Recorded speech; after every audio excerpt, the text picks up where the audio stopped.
You're listening to Audiology. Support our work on Patreon and be sure to submit your requests for topics in the comments below.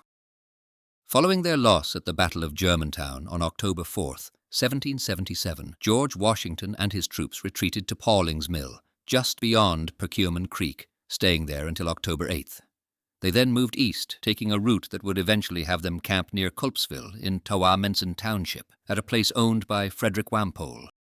It was here that Brigadier General Francis Nash, who had been injured at Germantown, passed away and was laid to rest in the Mennonite Meeting Cemetery. Washington's forces hunkered down in Tawamenson for a week to gather supplies and to see if the British, led by Howe, would come after them. By October 16th, they relocated to Methacton Hill in Worcester Township, and later, on October 20th, edged 5 miles closer to Philadelphia, settling in Whitpain after Howe pulled his forces back to the city. On October 29th, Washington's ranks had swollen to 8,313 Continental soldiers and 2,717 militia members, though some were nearing the end of their service.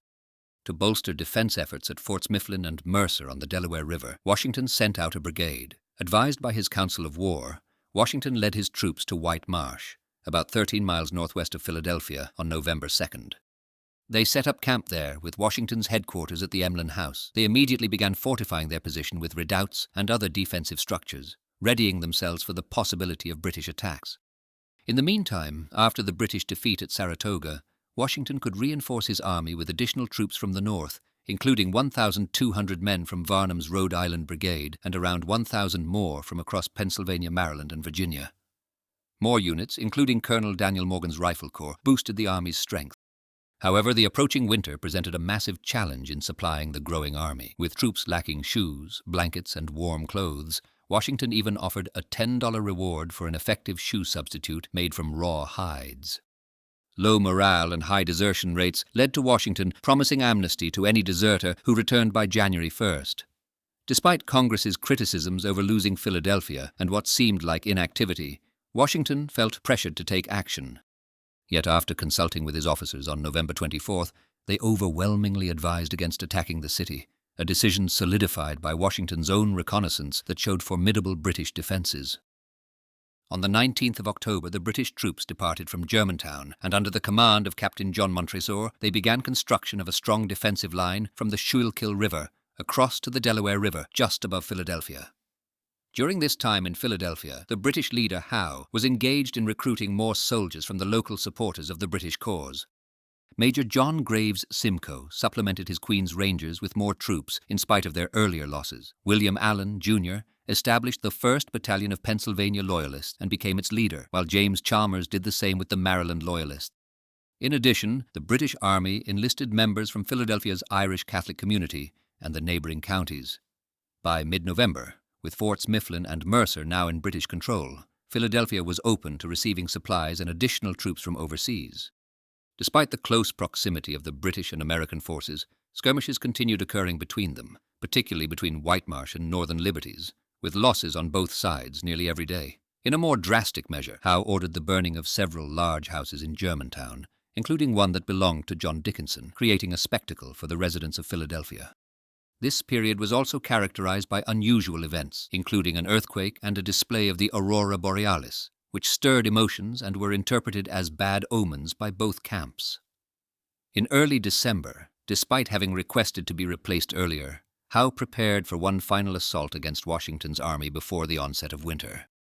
Washington, however, was alerted to Howe's plans possibly by Lydia Darrah, a Quaker woman who is believed to have overheard British officers discussing their intentions at her house.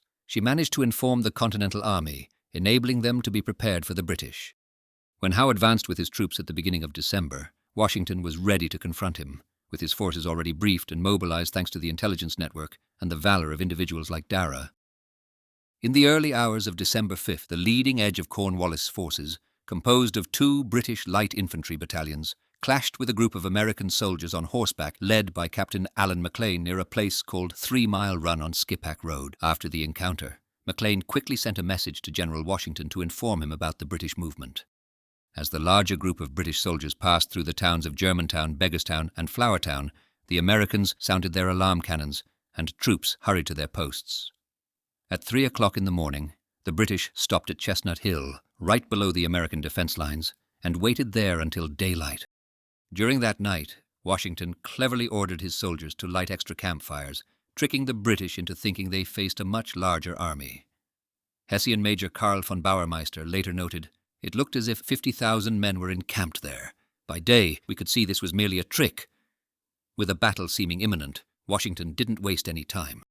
He had his men take down their tents before the sun was up and sent all heavy luggage up north to Trappe for safety. Next, he sent out troops to gather intelligence on the British forces' size and purpose.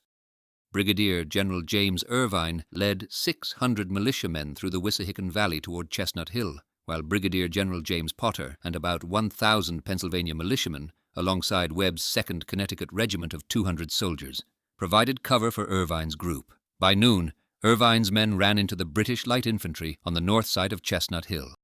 The Pennsylvania militia fired first, but were quickly defeated by the British. In the chaos, Irvine tried to regroup his men but lost 3 fingers to gunfire and was captured after he fell from his horse.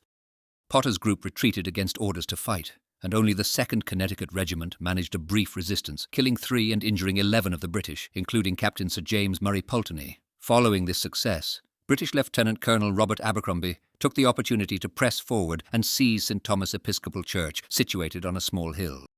General Howe arrived soon after, climbing the church's bell tower to scout the American defenses. Realizing they were too fortified to attack with his current numbers, Howe decided to bombard them with artillery, but found his cannons were out of range. That night, the British encamped at Chestnut Hill, preparing to devise a new strategy for attack the next day. On December 6th, the British and American forces found themselves observing each other from across the Wissahickon Valley. General Howe was hoping for General Washington to make the first move and attack, but Washington chose to hold his position and wait for the British to act. By the end of the day, Howe planned a side attack on the American left near Jenkintown and Cheltenham Township, while Major General Charles Gray would keep the Americans busy with a diversion in the center. In the early hours of December 7th, Howe led his troops past Germantown towards Jenkintown, staying hidden behind a ridge until noon. Washington, unaware of these movements until 8 a.m., quickly responded by sending Morgan's Rifle Corps and Colonel Mordecai Gist's militia to safeguard his left flank. Meanwhile, another group, including Pennsylvania militia and the 2nd Connecticut Regiment, moved towards Edge Hill, but faced obstacles as the front British forces had set fire to nearby villages, slowing their rear guard. Gray, who was supposed to wait for Howe's signal, grew impatient after some time and decided to move forward towards the American center. His troops encountered and quickly overpowered American militia on Edge Hill, causing between 20 to 30 casualties and taking 15 prisoners. Despite efforts by Generals John Cadwallader and Joseph Reed to regroup the fleeing Pennsylvania militia, confusion ensued. The British managed to surround and outnumber them, leading to a chaotic retreat back towards the main American camp, closely followed by the British forces, until only yards away from the American encampment.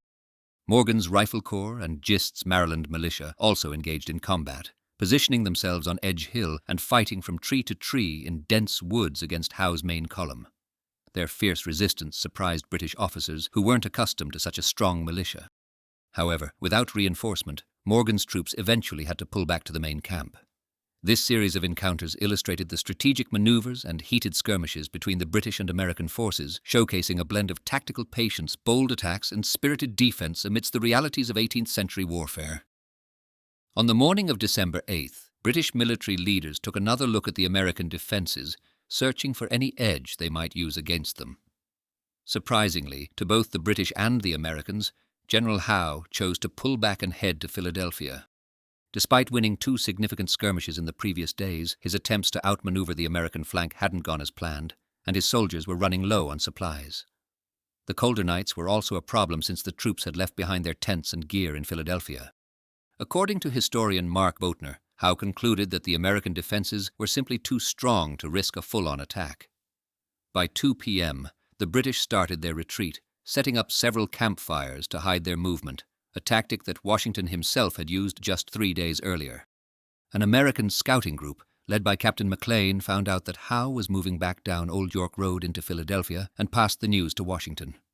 As the British rear guard was leaving, Morgan's troops gave them a hard time, specifically targeting Gray's column, which was slowed down by the heavy artillery it was carrying.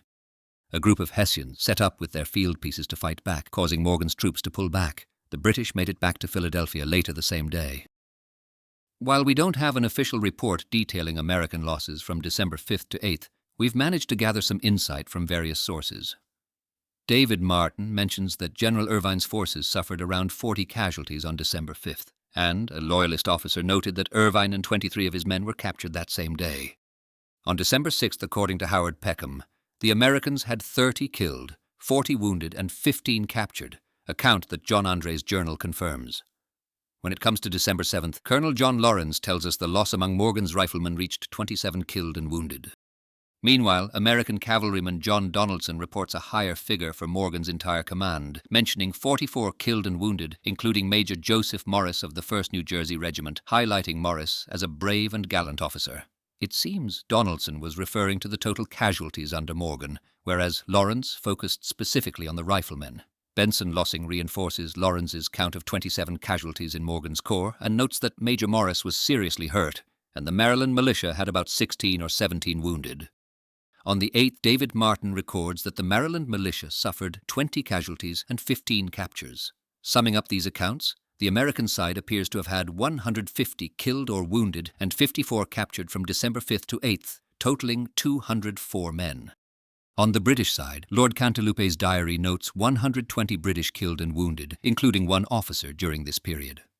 This roughly matches General Howe's official report, which lists 19 killed, 60 wounded, and 33 missing from December 4th to 8th. However, David Martin's assessment suggests the total British losses, including deserters, was around 350, implying that as many as 238 men may have deserted.